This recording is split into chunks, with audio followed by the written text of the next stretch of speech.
Getting Started as an EPQ Supervisor video. First of all, let's have a talk about what exactly the EPQ is.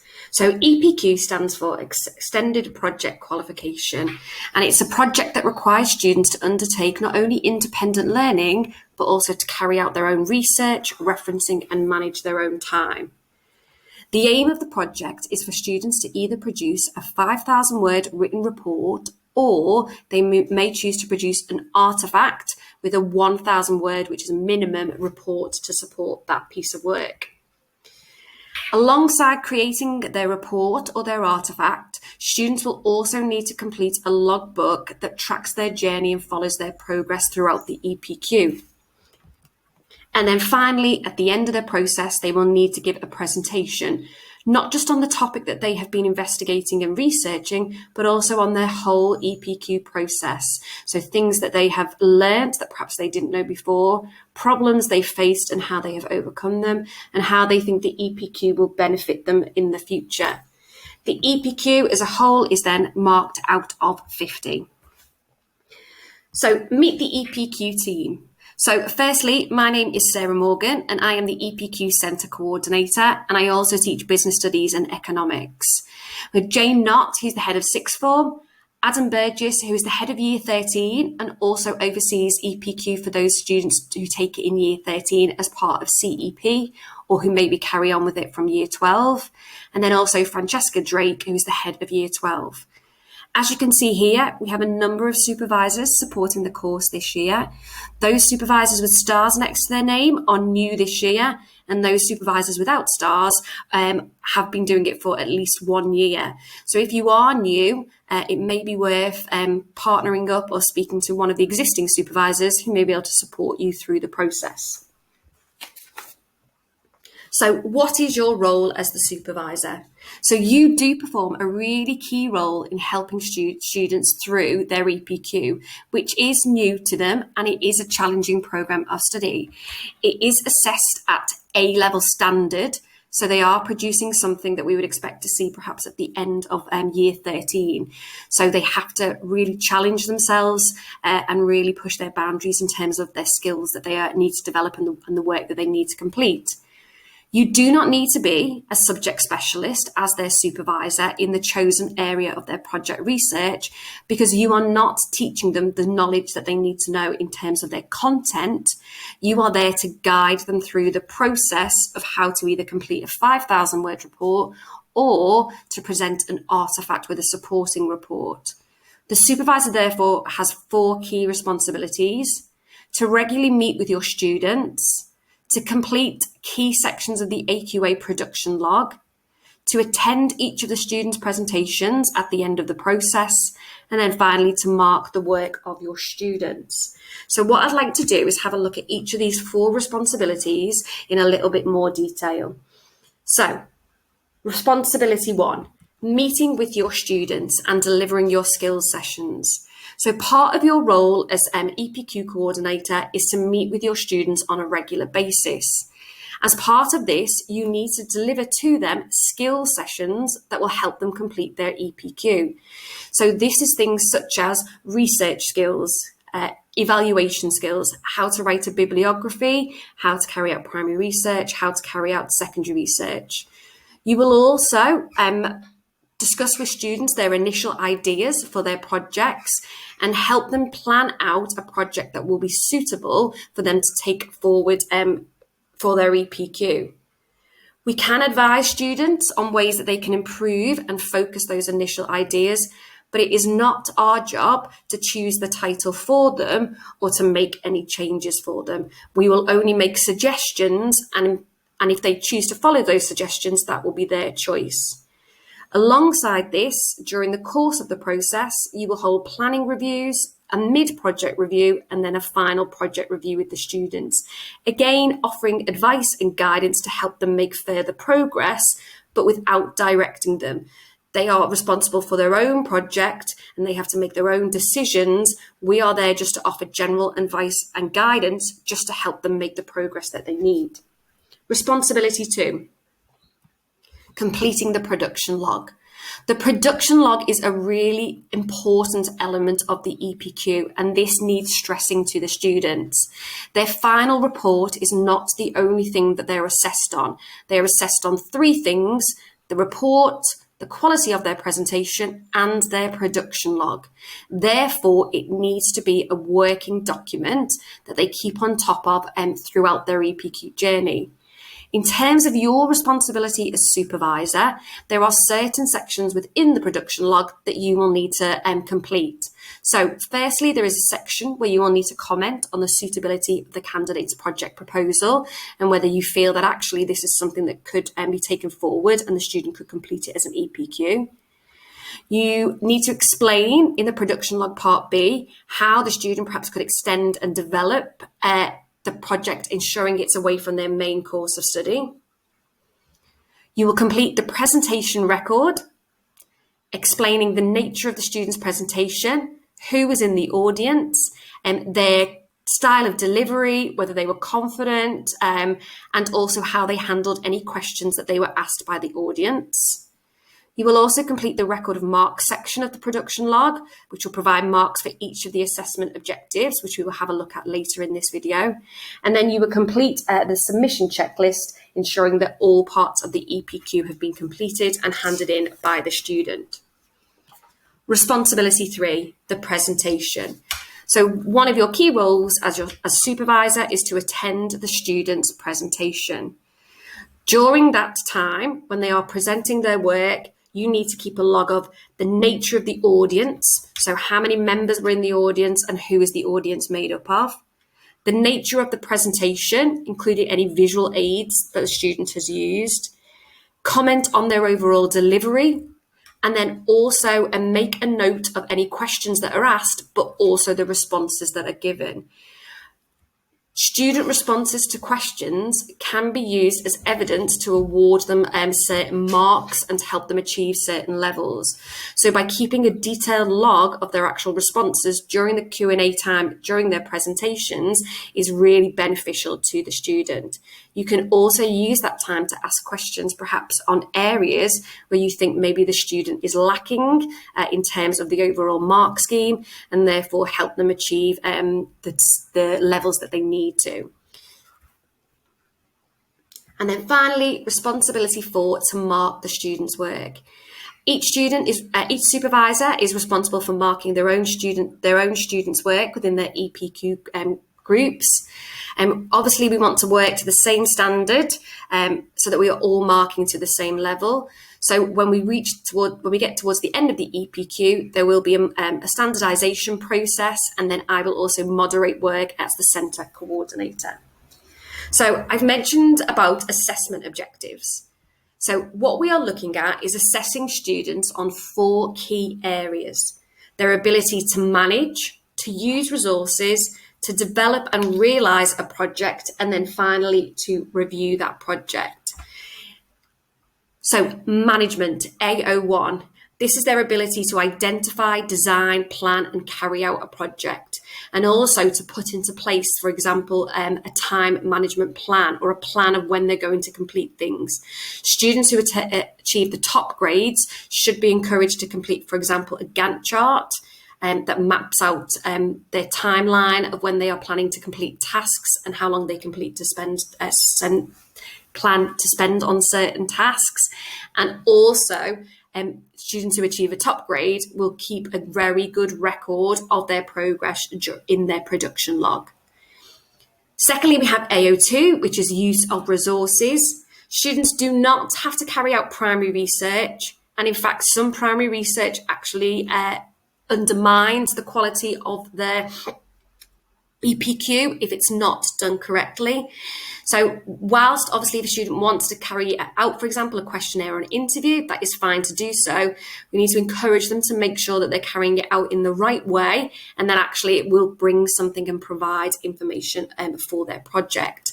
In terms of secondary research, again, it's important that they choose reliable and valid sources, and they consider what resources they're going to use and the benefits that they will bring to them. We will talk a little bit later in this video about useful secondary sources that they could use.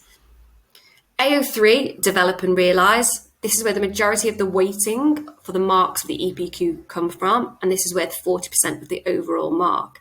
Now, this is not just about them completing their 5,000 word report, it's about that development of the planning that they've carried out, the resources and the research that they've done, bringing that together to solve the problem that they identified at the beginning. So we're looking to see, okay, have they now actually answered their EPQ title? Have they completed the problem that they've identified and answered that question? And then finally, we have AO4, which is review, which is where they need to review their overall performance. And this is not just about recognizing, obviously, things that have gone well, but it is very much also looking at perhaps the problems that they have faced or the things that they maybe would do differently next time. This is all really, really important so we can see that they have fully reflected on their project. For a student to be assessed for their EPQ, they must submit all three parts. So we must have the report or the artifact, we must have the production log, and we must have the presentation. Failure to submit any one of those parts will mean that their EPQ cannot be submitted and we cannot apply the assessment objectives. Available to help you to understand the different levels within each of the assessment objectives is an extended project qualification marking grid that we use. As you can see here, each of the assessment objectives is listed, and then we've broke them down into lower, middle, and higher category, and then just giving you a kind of idea of what we're kind of looking for within each of those categories. So for example, on AO1, the 4 key things that we're focusing on are the student's topic choice, their aims and objectives, their project planning, and their monitoring of their overall progress. To achieve in that higher band, so achieve the 7 to 10 mark category, we would expect to see a very clear identification of the topic, clear evidence that they have appropriate aims and also objectives outlining how they're going to achieve their main aims, a detailed project plan, so for example, a Gantt chart to support kind of how they're going to complete their work, and then finally, clear evidence of how they have monitored their progress. And we've split that up for all the assessment objectives. This marking grid is available on the shared area in the EPQ folder, and it's really, really useful for you to help understand what your students need to be doing in terms of the completion of their EPQ, but also to help you when you come to mark their work as well. So who does what? So in terms of who is doing what, we all have a slightly different role to play. As coordinator, I have overall view, obviously, of all the students and the work that are doing. And it's my responsibility to actually provide the final approval for every student's topic that they choose. In terms of your role, you can see here what I've done is broken down each of the pages into the logbook, so you can see where you will need to put some information, where the student will need to put some information, and also where I will need to put some information as well. So you can see here page 1 and 2 require supervisor input. Page 4 will be completed at the end of the course when you will record your students' marks. Page 7 is where you comment on the student's proposal. And if you look at page 8, I also comment there as well and have the final kind of tick off as to whether we think they can carry on with that project. The student is then responsible for the main part of the project log from page 9 through to 12. Page 13 is the presentation record. And then page 14, the student's summary and reflection. So try and familiarise yourself with the logbook so that you can see which parts that the student needs to complete and also which parts you as the supervisor will complete as well. So that's a general overview of the EPQ. So let's have a look about how we're going to get started. So we obviously want your lessons with your students to start straight away. So what I'm going to do is talk you through some information that's going to help you get started and also explain where the lesson resources are that you can use for the EPQ. It is really important that the students understand that the EPQ is an option choice, just like their other A levels, and they are expected to treat it in exactly the same way. It is not a simple case of they can drop it if they think it's just getting too hard, and they can't pick and choose which lessons they come to. We expect them to attend every week and to meet the deadlines that are set for them and complete the tasks that you ask them to do as well. So The EPQ is planned out for the year, and a scheme of work is available on the EPQ shared drive, and this will take you through week by week, session by session, what you can be doing with your students. So the first lesson would just be an introduction, so introducing the EPQ to the students, explaining what it is, and perhaps setting up your own Google Classroom for your smaller group of students. And then there is a pre-planned Kahoot quiz with some initial ideas that you can complete with your students as well. Then moving on into the next 2 weeks, we start to encourage students to think about what they might like to study or what they might like to investigate as part of their EPQ, and also introduce the production log to them. As we mentioned, the production log is such a key element of the EPQ that it's really important right from the start that they know what it looks like and the fact that it should be a working document that they complete as they go along. Week by week, then, you can come on and you can have a look at what you should be doing that week. And for every session, if there is also resources available. Please feel free to copy the resources into your own area and edit them if you would like, and obviously put them into your own style. But if we follow the general plan, then we can make sure that all students have covered the skills sessions that they need to and have had access to the appropriate number of tutorials. One of the key things that you need to talk to your students about is avoiding dual accreditation. So this basically relates to overlapping with subjects that they have studied at A-level. So the exam board have highlighted that there have been some cases of significant overlap with subjects being studied at A-level. This is not in our school necessarily. This is across the whole EPQ cohort across the country. Because what students cannot do is they cannot investigate a topic or particular area of a subject that they will also be studying at A-level, okay? So as a supervisor, it will be your responsibility to check that there is no direct overlap between the student's EPQ title and also their A-level subjects. This is mentioned quite a lot through the EPQ specification, and we are expected to confirm before the logbook is completed that actually the dual accreditation has not occurred. So some examples of where we might see this happening: a student studying history and choosing to then investigate a particular topic within history that they will also be looking at as part of their A-level course in year 12 or year 13. That would be an example of dual accreditation, and therefore they would not be able to proceed with that title or that piece of research. That's not to say the student cannot study a history topic, because they can. They should instead choose one that is not part of their course, is not part of their specification. So in that situation, they may look, for example, to a university course and choose a topic that is on a university course, but that doesn't appear on their A-level. Another example would be a psychology student cannot create a project that looks at elements of the A-level psychology specification that they are studying. This is a really important one.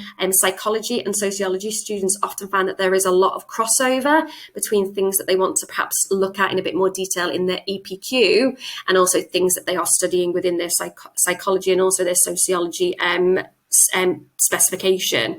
So it's really important that they speak to their teachers and they check before they proceed with any EPQ title within this area to make sure that that dual accreditation doesn't stick. So obviously there we've talked about two examples if you were writing a report, but what about students who maybe are considering creating an artifact?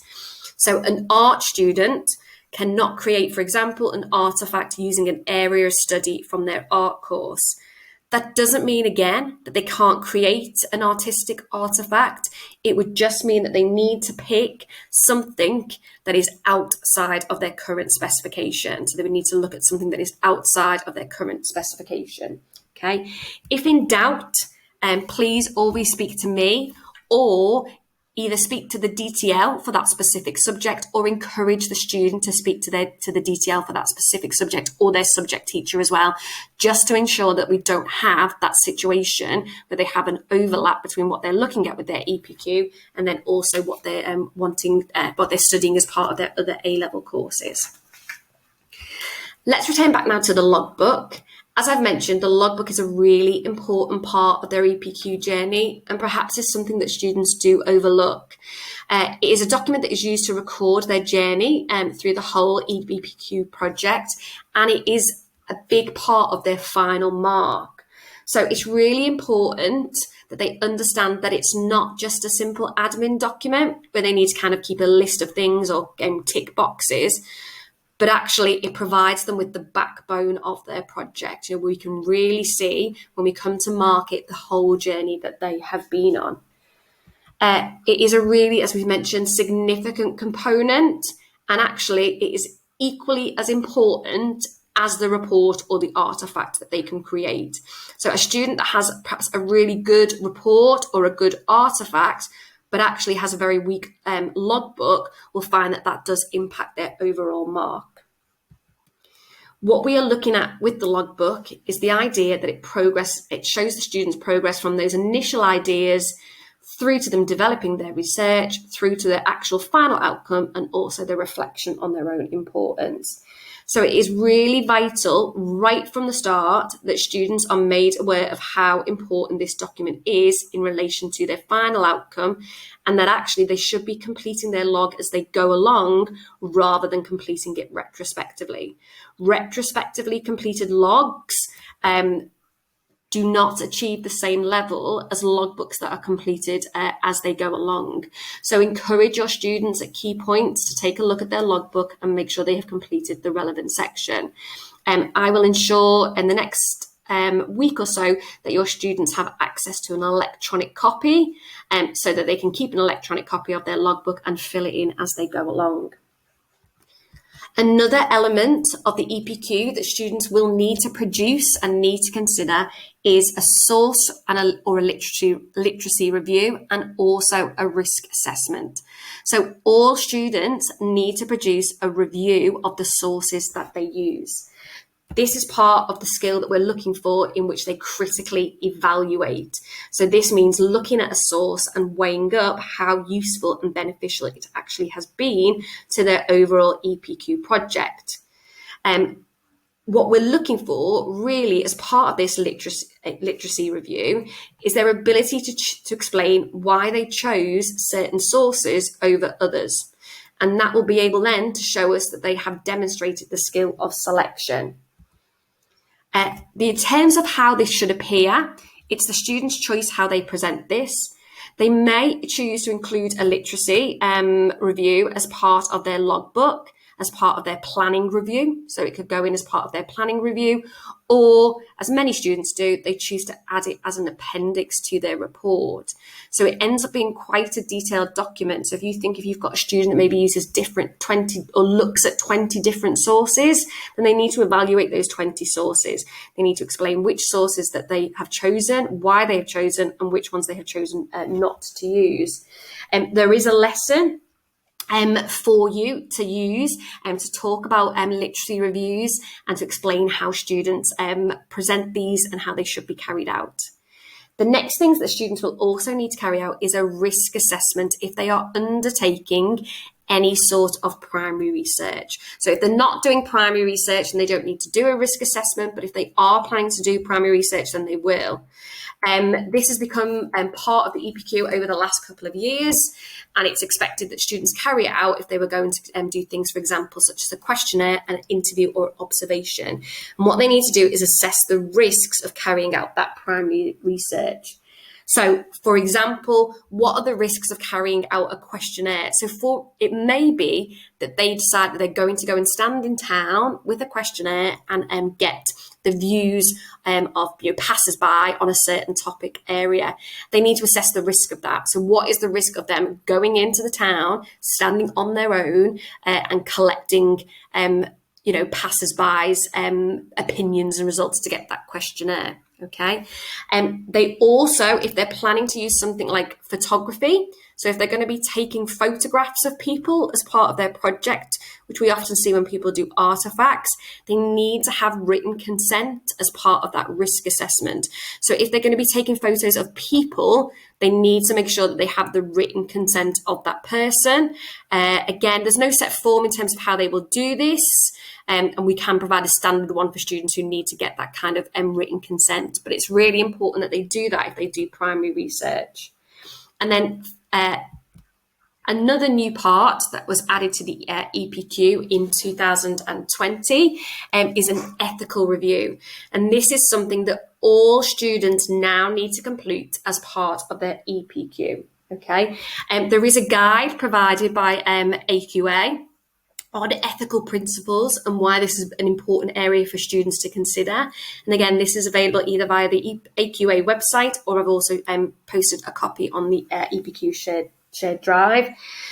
And what we're looking at is basically, and you can discuss ethics and social sensitivity as part of one of your skills sessions. So there is a lesson available on this. And we've split the questions basically into 3 categories. So all EPQ standard students must answer some basic ethical questions about their projects.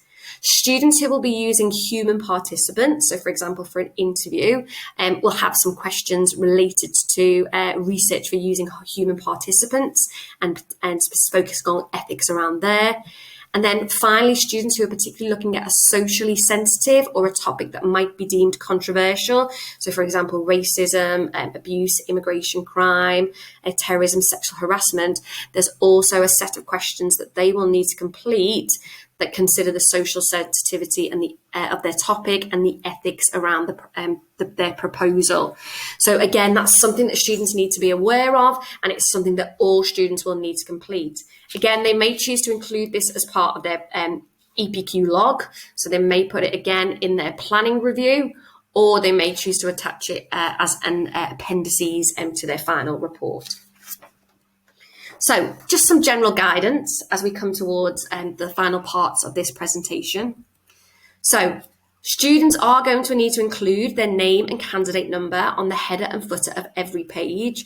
So they need to find out what their candidate number is and ensure that they use that from the start. Again, that's a really useful thing for them to kind of get filled in straight away and not leave it till the end. We recommend that they include page numbers on their report because that will make it easier for us as supervisors when we come to market, because we can make then reference to specific pages within their report if we're trying to highlight kind of a specific skill that they have shown. They also need to include the word count. So the target is 5,000 words if it is a report, or a 1,000 word minimum report if they're doing an artifact. Going significantly over or under the word count would impact their AO1 mark because they've not met kind of the full brief of the project. We allow students 10% either side, so 10% over or 10% under, but if they go significantly past that, then yes, it will have an impact on their final mark. Titles are their friends. So what we are looking for is a really kind of professional essay and a professional report. And reports read so much better if they're split into subsections. So for example, introduction. Okay, this is my introduction. Research and results, main discussion areas, conclusion.